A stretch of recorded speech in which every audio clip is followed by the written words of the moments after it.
Quero vos saudar nesta tarde com a paz do Senhor Jesus Cristo. Mais um vídeo para o nosso canal aí abençoado, de conhecimento,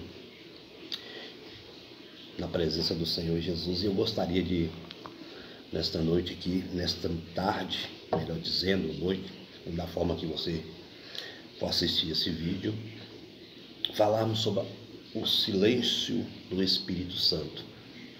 É possível silenciar o Espírito Santo? É possível que a igreja de hoje consiga silenciar a ação direta do Espírito Santo? Eu digo que sim. E o apóstolo Paulo já nos dizia com respeito a este assunto. Meu nome é pastor Pedro Salles. É uma alegria falar contigo nesta tarde, manhã ou noite, depende da hora que você vai ver esse vídeo. E nós vamos dar início aqui ao tema O Silenciar do Espírito. Quero falar com respeito a um livro que nós estamos lendo, que é muito interessante esse assunto. Veja assim, o período mais angustiante da igreja nessa dispensação foi o silenciar do Espírito entre os anos 500 depois de Cristo, que é o início do paganismo na igreja, né? E a 1500 depois de Cristo, onde inicia-se a grande reforma. Ou seja, nesse período de 1000 anos, mais ou menos, a igreja, o Espírito Santo foi silenciado, porque as pessoas não queriam a ação direta do Espírito Santo, e por isso a igreja entrou naquilo que nós chamamos de um paganismo. E até hoje uma parte, né, do cristianismo hoje é pagão. Essa é a grande verdade. A igreja tornou-se ritualista e entrou numa fase sombria da história. Então, entrou nos rituais, nas coisas erradas, por causa que silenciaram o Espírito Santo. Com a conversão de Constantino, o primeiro imperador romano, dizia ser cristão, né? Houve uma tentativa tanto política como religiosa de cristianizar o mundo pagão. Eles queriam então, através da conversão de Constantino, fazer com que o mundo virasse um mundo cristão. Tem mesmo a força, né? Isso foi uma tentativa louca de Constantino. Entretanto, o paganismo também foi cristianizado. E o cristianismo também foi paganizado.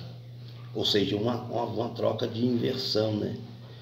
O evangelho ia, o cristianismo ia até os pagãos fingiam que se convertia e dessa forma estava levando o cristianismo para o paganismo.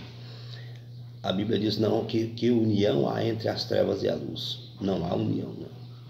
Mas nós ouvimos a história falando sobre isso. Porque silenciou o Espírito Santo.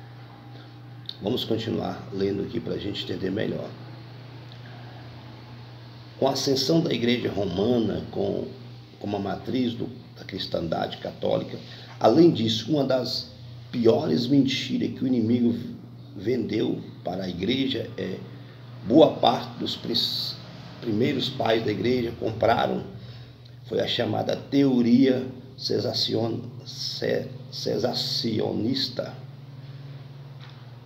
aquela que afirma que os dons espirituais e a operação sobrenatural do Espírito Santo, como evidência de línguas no dia de Pentecostes, havia se cessado com o fim do período apostólico. E isso nós estamos vendo hoje na igreja, né? Esse ponto teórico, né, cesacionista, ele tem se aplicado hoje nas igrejas, falando que isso ficou para o passado. Os mistérios, o operar do Espírito Santo, essa teoria diabólica, ela foi aplicada e dessa maneira a igreja perdeu, falando que não tinha mais dons espirituais, que já não tinha mais de falar em língua, que a operação de milagre ficou tudo para trás. E nós vemos alguns teólogos do nosso tempo, que na verdade para mim não são teólogos, são mais filósofos, né? São mais filósofos do que mesmo teólogo. Um teólogo jamais vai falar isso, que Deus fez ficou no passado, que o Espírito Santo ficou no passado. O Espírito Santo atuou no dia de Pentecostes, atua hoje e vai atuar até o arrebatamento da igreja. É isso que nós cremos na operação sobrenatural do Espírito, né?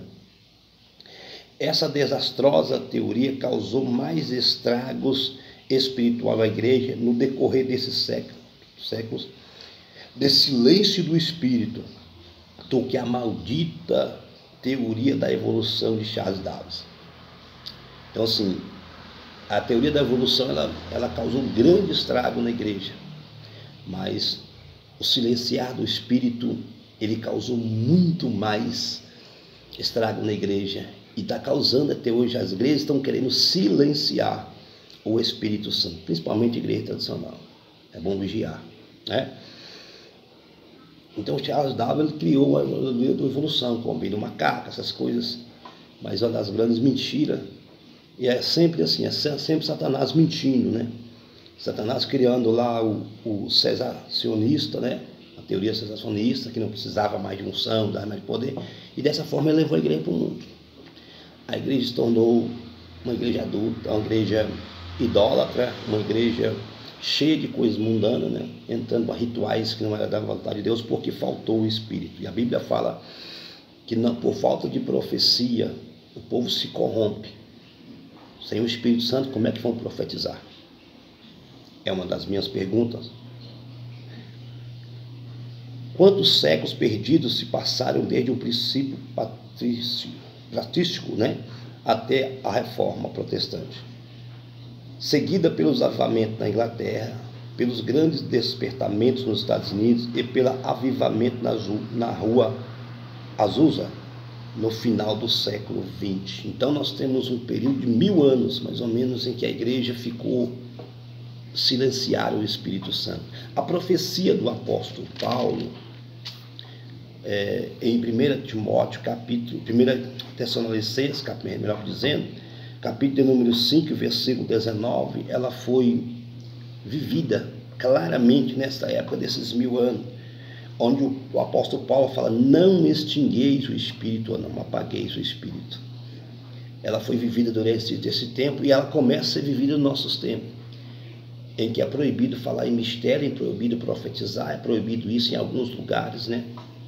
Dizendo que isso ficou no passado. E a igreja primitiva, ela foi maravilhosamente bem aceita, porque ela dava lugar para o Espírito Santo. Então, que nós aprendamos a não silenciar o Espírito Santo, não apagar o Espírito Santo da nossa vida. Nós vemos que a missão é catastrófica. Se eu quero apagar o Espírito Santo no meio da igreja, eu estou destruindo o cristianismo, porque estou abrindo brecha para Satanás operar. Aonde não há o Espírito, não há liberdade. Então, onde o Espírito está, a liberdade para anunciar, para falar em mistério, para profetizar, Deus operar.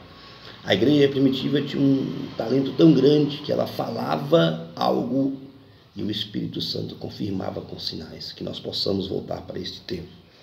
O silêncio do Espírito é algo terrível e catastrófico para a igreja de hoje.